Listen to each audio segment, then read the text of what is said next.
Welcome to the Inspiration Station hosted by Joshua Lenox, the place to fill up your tank if you're in need of encouragement and motivation.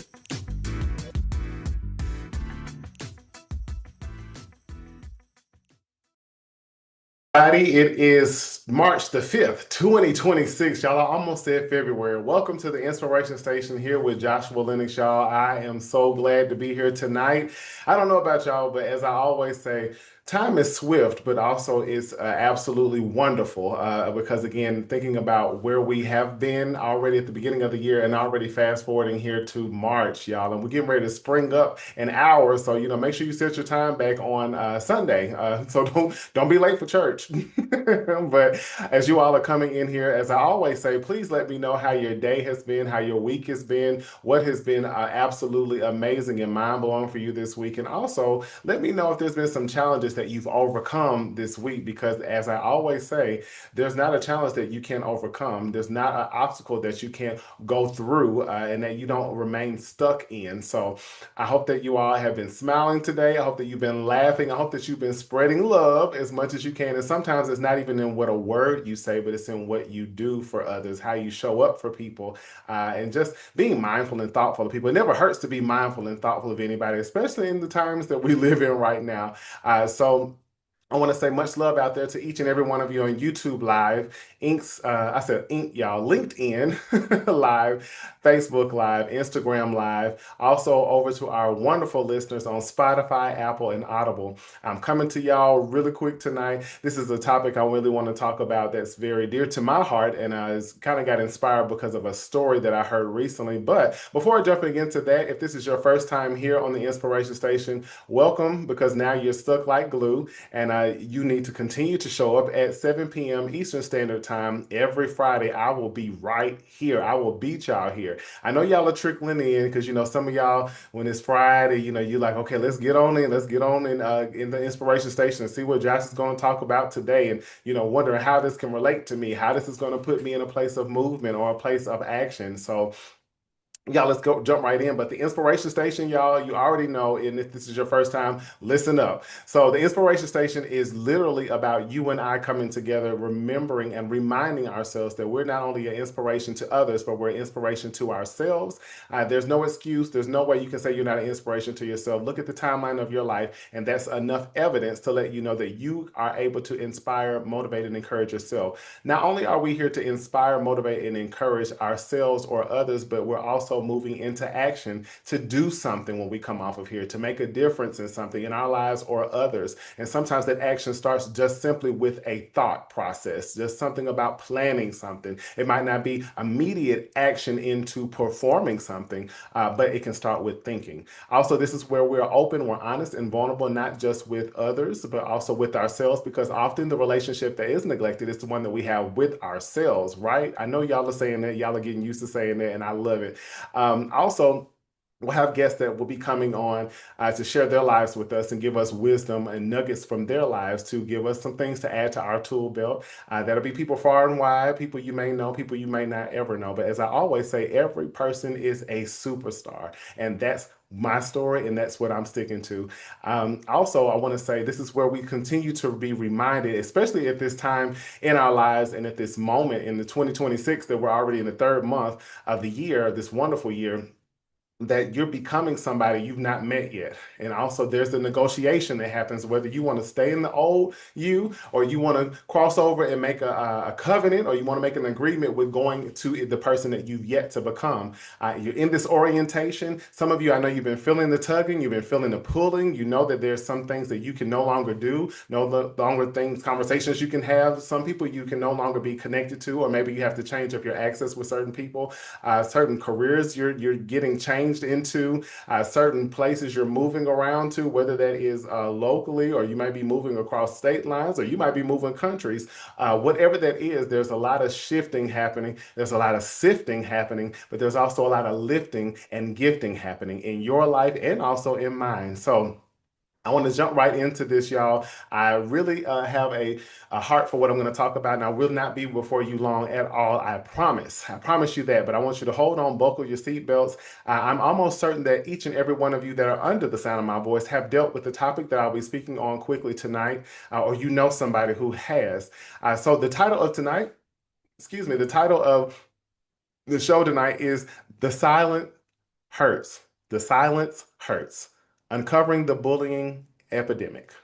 The Silence Hurts. Uncovering the Bullying Epidemic. As I mentioned just a few seconds ago, there was a story that I heard earlier this week that happened actually a couple of weeks back in Huntsville, Alabama, where there's this young lady named Lindsay Mae Swan. She was 12 years old and she actually committed suicide because she had been mocked and bullied for some time by her peers after losing her father 4 years ago. This is something they kept bringing up and kept mocking her with, teasing her with, bullying her with continuously. And her family, they described her as being someone who was very brave. She was active in sports, very full of life, full of joy. She did a lot of activity. She was very active. And she was someone who deeply cared for other people. We should keep in mind she was just 12 years old. She actually told her friends months before she committed suicide about her thoughts that she was having. And she left a message in her journal that actually said, talk to someone even if they act or look okay.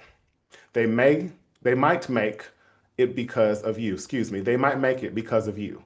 Again, I'll read what she wrote in her journal. She said, talk to someone even if they act or look okay. They might make it because of you. I don't know why I keep getting, I think I know why I'm getting hung up on it. It kind of makes me a little emotional because you think about this as a 12-year-old who has so much life ahead of her. And she did let some people know, her friends that close, that she was having these ideations and these thoughts and not necessarily a plan or intent right away. But she's being mocked and bullied by her peers. And again, think about it. She was very active. She liked to, they said she was full of joy. And her family is stating that, like I think her mother was the one who was really speaking out on things. And she was saying that they're not pointing fingers at anyone. And, you know, they were trying to pay, they did pay attention to her. But I want to say something too. When often someone's getting bullied, even when the child is at home, you know, you might not, you might, might go right over your head. And also the child may compartmentalize what they deal with at school. When they come home, they might be a whole nother person. They might put that stuff aside because that's something that they deal with constantly. So I want to speak on this. This is something I really prayed about because God knows this is something very dear to my heart because I can definitely understand the narrative and the experience of being heavily bullied and teased. So I want to talk on this really quick. And again, as you all are even thinking right now, think about what I said. She was 12 years old and she took her own life. But you know, bullying and things of that nature, somebody being affected, you can't always see it. It doesn't look like something. Bullying, people who are dealing with certain levels of depression or even anxiety or sadness or loneliness or fears or things of that nature, they can smile, they can laugh, they can be very active, they can still be very comforting to other people. They can also be very talkative. They can still be very, appearance has no discrimination on what that looks like. So I want to give you a couple of statistics as of right now. 20 to 30% of children in adolescence are bullied at school each year. And the higher bullying kind of occurs in middle school, especially middle school, and also in high school. Okay. And cyberbullying continues to just grow. Y'all know you got kids that are always on these gadgets and things of that nature, sending messages and things of that nature, playing games where you could talk to people. You have no idea. Now, I would never would have imagined in my time, a lifetime, that I would see where people are able to immediately attack people online. Like it's instant. You don't even have to know somebody. You could be across the world and people are tearing you down. Another thing with this is sibling bullying. Some of this stuff starts at home and it might even start with siblings. As they say that it's common among 40% of siblings repeatedly, at least weekly, are bullying one another, which can lead to later peer bullying or emotional issues that start within the household. Also, there's workplace bullying. And this occurs about 10 to 30, between 10 to 35% between workers in any career field. The numbers are too high for me, even though it sounds like, oh, that's not that bad. And oftentimes we associate bullying just with children, just with adolescents, just with school and things of that nature, just with organizations and sports and things of that nature, with kids. But this stuff goes on up until adulthood. One quick thing I want to say is that when I was growing up, I got it hard, y'all. I mean, I'm telling you, I just could never catch a break. I mean, as a toddler, even like, and even like I dealt with bullying in a sense. And when I talk about any experiences of mine, this is not a pity. This is not a, oh, I was a victim of things. Was I victimized in ways? Yes. But thanks be to God, I was very resilient. It was very hard. It was very difficult. But at the same time, I believe it was used, thankfully for me, to build tough skin for things that I was going to have to face and things I still will have to face in the near future. Things that I would have to encounter as I was growing up as a teenager, a young adult, and things of that nature. I was going to have to deal with a lot of resistance and opposition, people calling me names that I don't know, that don't even live in my state, or people really knocking me down and things of that nature. I had to, if I say things of that nature one more time, but my mom told me, I would tell her sometimes, I didn't tell her all the time the things I was dealing with. And it would make me mad sometimes. 'Cause I'm like, Mama, they said this and they're calling me this and that's it and the other. And she would say, Baby, they talked about Jesus. And in my home, my mother was a realist. She allowed me to be human, but we were very much so relying on our faith. And I knew that Christ, endured quite a bit, and we're made in the likeness in his and of his image and in his image. And I knew that I would probably have to endure things too. Reading the Bible since I was 4, I knew I was gonna have to endure things too. And my mother would just tell me, as long as they don't put their hands on you, you cannot allow people to tear you down or try to change your who you are, how you present yourself. I was always so joyful, always laughing, always smiling, and I feel like I got on people's last nerve. And I endured quite a bit. If I could tell y'all the experiences I have, some of y'all would probably be like, "Do you have anybody's address, phone number, location, latitude, longitude?" But with some very heinous, just malicious things said to me. That's why you can call me anything in the book. I've seen it, heard it. You can yell at me. What I mean, any little thing come at me in a way, you're going to be really upset because it's not going to move me. And when you get done, I probably will have a smile on my face. Like, are you done? You okay? But she let me know when I made a comment to her. I think I was in the fifth grade, actually living here in Atlanta. I remember coming home telling her, I was just like, people always, don't do anything to anybody. I was like, I'm nice to people. I don't do anything. I try to get along with people, and it's never a moment, never a dull moment where people would just not let me rest. No matter what school I was at, if I was the new kid, a lot of times, because we moved around a lot. Oh my God, like, geez, it was like almost like a fraternity or something. Like they got to do a hazing or something. Or we got to see what he's made of. And I would tell my mom, I can't wait to become an adult because at least people will grow up. They won't be doing me like this anymore. My mom said, I want to tell you this from me to you. It's only going to get worse in a lot of ways because people become a master of their craft. Bullying and teasing and tearing down and things of that nature. And I believe she was never coddling me. I know she was praying for me. I know if I needed to go to her, I could. I think she knew I was going to need to endure and also know when I need to speak up for myself, protect myself. I didn't really have to. I had people physically try to do things to me sometimes, and at some points I could not keep my mouth closed. At some point, would have to stand up for myself, and when I did, it's like I gained respect. It's like I have to go off on you for you, then now you back up, or you talking about you want to fight me or something like that, and I'm not trying to, I didn't want to fight anybody because I was like, I'm not getting suspended, and I'm a good student, and you're not going to provoke me to swing on you or anything like that, even though people tried. But there were some times that people did try me, and I had to handle my business, even if it wasn't at school. But I remember one specific time a guy hit me in the back of, yeah, I remember those big, thick math books like in middle school, hit me in my back with a math book. I mean, super hard. It's like I had a reflex because I was always, in a sense, hyper vigilant, paying attention to my surroundings, waiting on somebody sometime to do something. I immediately picked up my desk from under me and threw it at him.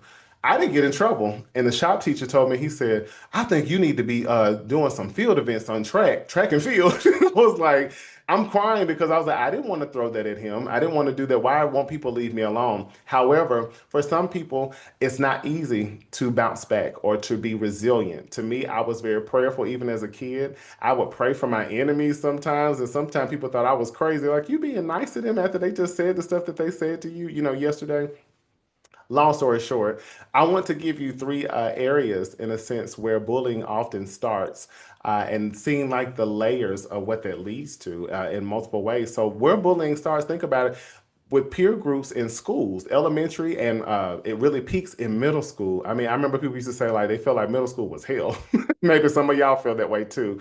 Where does this start? This could be in the hallways of school, the classrooms, the cafeteria, and now more so online.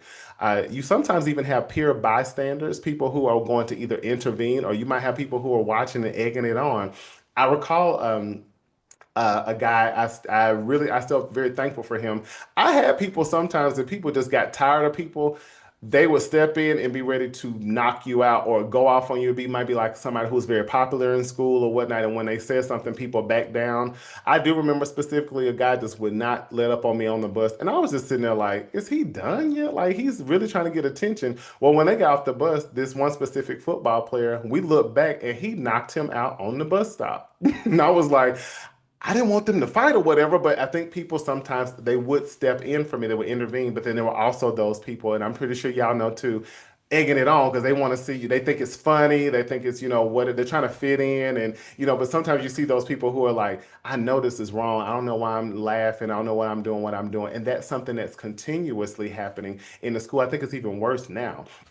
Also, this can happen from teachers and staff. Teachers and staff are not, just because they're adults does not mean that they might not speak in a way to kids to belittle them or bully them, provoke them, or anything of that nature. I don't want to keep, I'm not using myself, I can only use myself at the moment. But my mother had a teacher fired when I was in high school because she embarrassed, she ridiculed, she was evil. And I had just I come from one high school to another, and I was still a freshman, and I was taking piano class. I love to play the piano. I could play by ear, but then I could read music as well. She made it pure hell for me. It's like something about me just rubbed her the wrong way. I was respectful, I was kind, but one day after so long, she embarrassed me in front of the school in a recital. I did not know the piece, and I kept telling her I needed help, and she never would help me. Embarrassed me. It just kept building up. And I went to my Spanish teacher's class the next time, and she pulled me in the hallway, and she was like, Miss Joshua, are you okay? Like, and I just started crying because I could not. It was just I was holding so much in. My Spanish teacher went to the guidance office and she went to the main office to my principal, and she let them know. But this teacher had a tracking record for being really cruel to kids and things of that nature. I just don't think it had escalated to what it did for me. I guess I was the straw that broke the camel's back because once my mother got wind of it, she let them know either it's her job or either the news will be here. And they knew they were feeling like well, this was enough. It was enough was enough. And she got fired. A teacher. I had other teachers do things when I was growing up as well, and they got handled as well because I went to somebody. I told somebody, which again, sometimes if you see something, say something.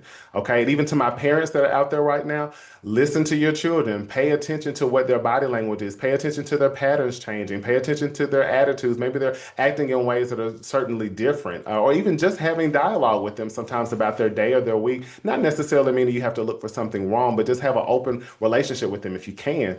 Also, this can be just when people are physically bullying, that's hitting, pushing, bringing on some level of intimidation, trying to do scare tactics to people. This could be verbal, name calling, teasing, threats, idle threats, or sometimes people go through with them. Social ways of attacking people, which is like exclusion. They spread lies or rumors about people. They're damaging their reputation, just making up stuff to make somebody look really bad.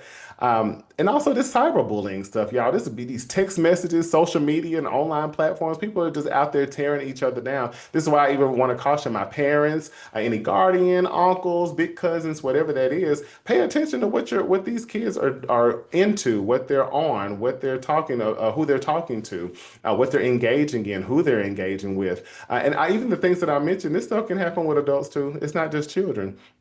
What this can lead to when a child is dealing with this in school, elementary, middle, or high school, I would even dare to go up to say college. This can increase depression, anxiety, also suicidal behavior. They can have their academics are lowering, the grades are dropping, they're withdrawing from doing social things, and they probably have poor school engagement, not really listening, not really attentive. As I told you, sometimes for me, I was kind of hyper vigilant. I paid attention in class and things, but I would be watching out in classes because I never knew sometimes.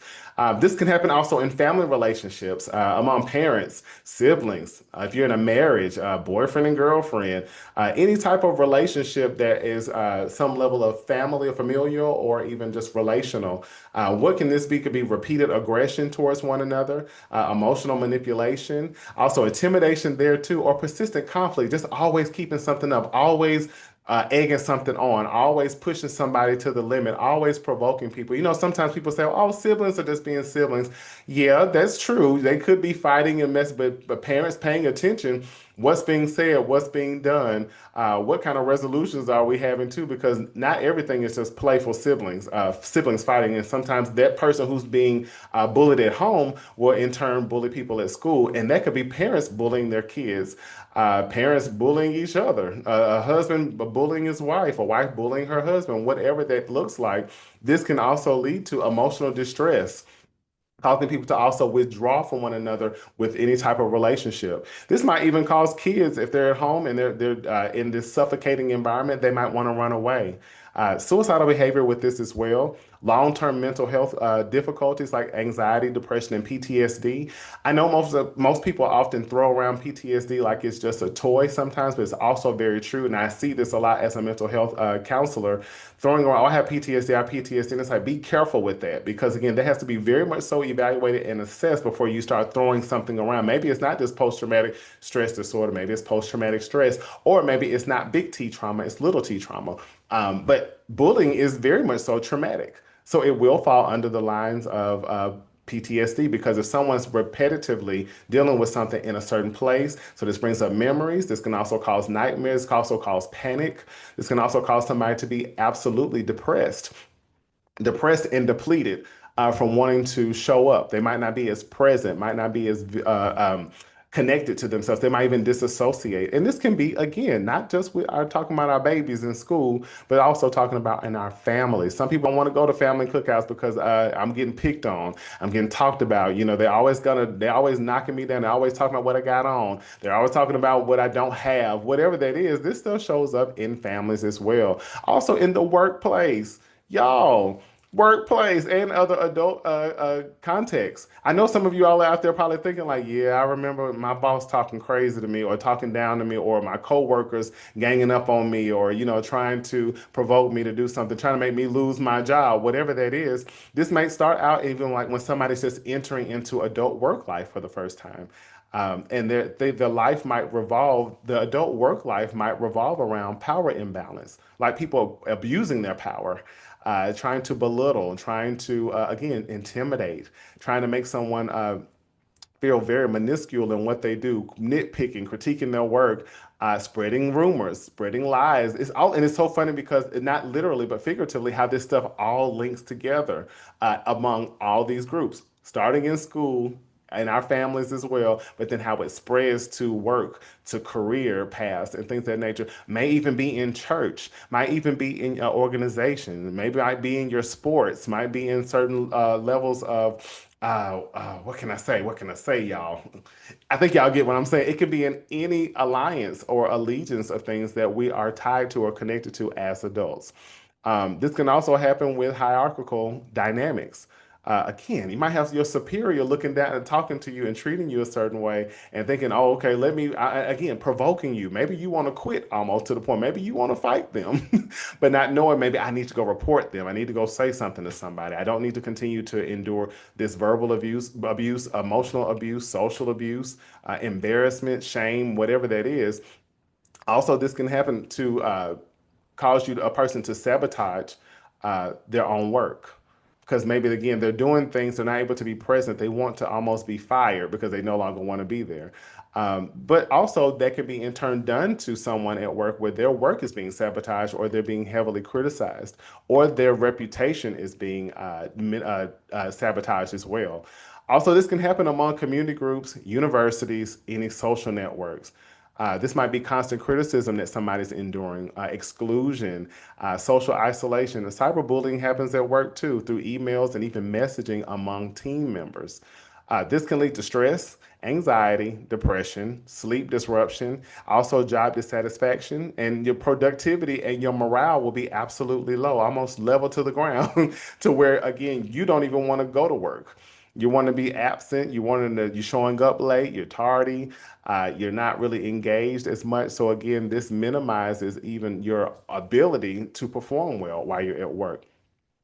All of these things I'm throwing together, and I'm saying them really fast like this because I want everyone to be aware of these things, whether you're dealing with them or people around you are dealing with them. Be an advocate for people, okay? Also advocate for yourself. If you're dealing with any of these things, there's no need to be acting as if you're scared or afraid to speak up and you're going to have somebody retaliate or lash out at you for standing up for yourself. Bullying happens all the time, and sometimes it's subtle more than others. Some are very outward. Some things are very obvious. But if you see something, say something. If you're the one that's being bullied or teased in any type of these things that I mentioned, even if teenagers are watching this, young adults are watching this, older adults are watching this, I don't care what your age is. You're never too young, and it doesn't matter what sphere that I mentioned that you're in. Always make sure that you are protecting yourself, guarding yourself, and again, saying something to somebody. Speak up about it. And if you're a friend, if you're a loved one, and somebody's telling you things are happening with them, don't let it fall on deaf ears. Be involved with that person, get more information, even see if you need to get that person some resources. I know sometimes even at school, they have resource officers, they have the guidance counselor.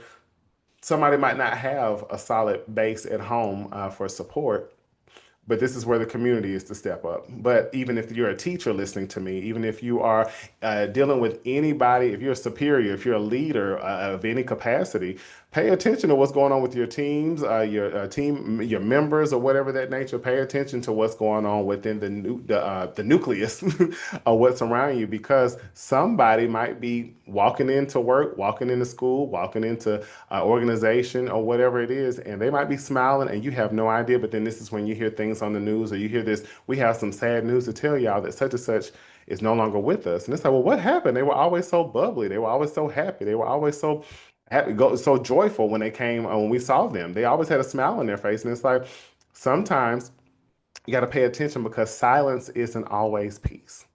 Silence isn't always peace, and it's not to be dismissed or overlooked. Sometimes it's okay just to check in with people as well. And if you pick up something different with somebody, reach out to them. I notice you kind of seem a little different than your usual self, or whatever it is. I'm here if you need anything. I'm here. How can I support you? If you even see some things happening, say something, y'all. I remember seeing somebody at work once getting like talked so down to in a team meeting in front of people. I went to HR. I was like, they're not going to say anything. And I went anonymous, of course, but I was like, somebody needs to say something about that. You don't just stand back and let people get abused and treated like that. Well, they're allowing it, they're tolerating it. Okay, well, that doesn't mean it is right. So, my premise, I want to say, so I'm letting you guys go. I'm moving a little quick because this subject, I think we all are very familiar with. Is just in a sense wanting you to be reinforced and also aware that this stuff happens in multiple ways, in multiple avenues of life. So we want to make sure we're paying attention to our babies in school, paying attention to our family relationships, also workplace, or even any other adult context of things. When it comes to people, anywhere you congregate, or you can have one or two people, like we said, Joe, where two or three are gathered, he is there. Where two or three are gathered, sometimes just one person, that can be an open door for somebody to be bullied, teased, and dealing with all types of levels of abuse, because bullying is abuse that encompasses physical, verbal, emotional, and what I say, physical, verbal, emotional, and mental abuse. Okay. So I want to also say, if you're dealing with this right now or anybody else, your voice matters. You know somebody dealing with this, your voice matters. So make sure you speak, stand, and make sure that you're seen. Sometimes we like to hide and diminish. You're looking at a person.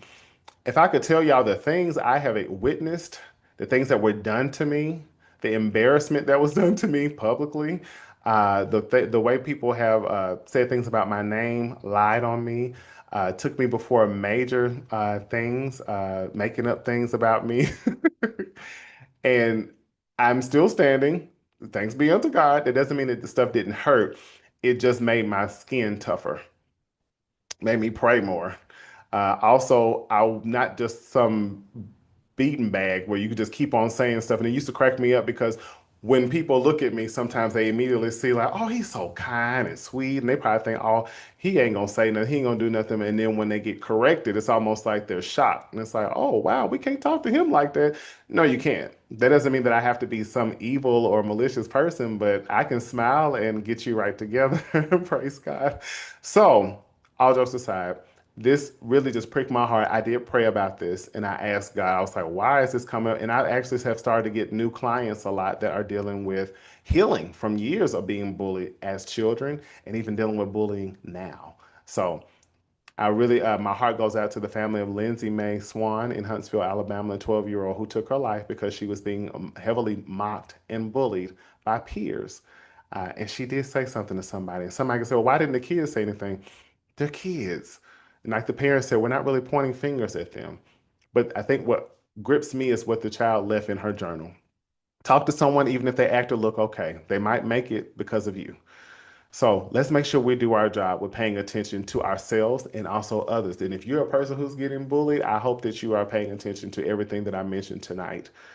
You don't have to remain that way. And sometimes it's easier said than done because sometimes it's fear to stand up to whoever that is, or even to tell somebody because you're ashamed or you're scared to tell somebody. But whatever you're dealing with, or anyone you know that's dealing with something, this is not some place that you should remain. And again, I am a witness to what this looks like, very much so. And some things, if I would have told my mother majority of the things, she probably would not. She probably would have had a record by now. She knew how people were treating me and what I saw and what I've heard in rooms and things of that nature. So I just want to say that, y'all, and again, pay attention because silence isn't always peace. Y'all, it has been a pleasure being with you guys. I hope that you share this with someone. I hope that you reach one, teach one. Let somebody know that bullying is not okay. No matter where you are in your life, your age, your range, or whatever you do, this is never right. This is never okay. This is never safe. We should always have safety, security, and stability when it comes to protecting ourselves. Okay? So I will see y'all next Friday here at 7 p.m. Eastern Standard Time, 6 p.m. Central Standard Time, 5 p.m. Mountain Time, 4 p.m. Pacific Time. And all my international family, you all know what the deal is. So I love y'all. You've always been great. You're just getting better and you're embracing it. So I will see y'all. I love y'all. Spread love now more than ever because we need the unity. Talk to you later. Bye. Thanks for watching The Inspiration Station with Joshua Lenox. Don't forget to like, comment, and subscribe. See you next time.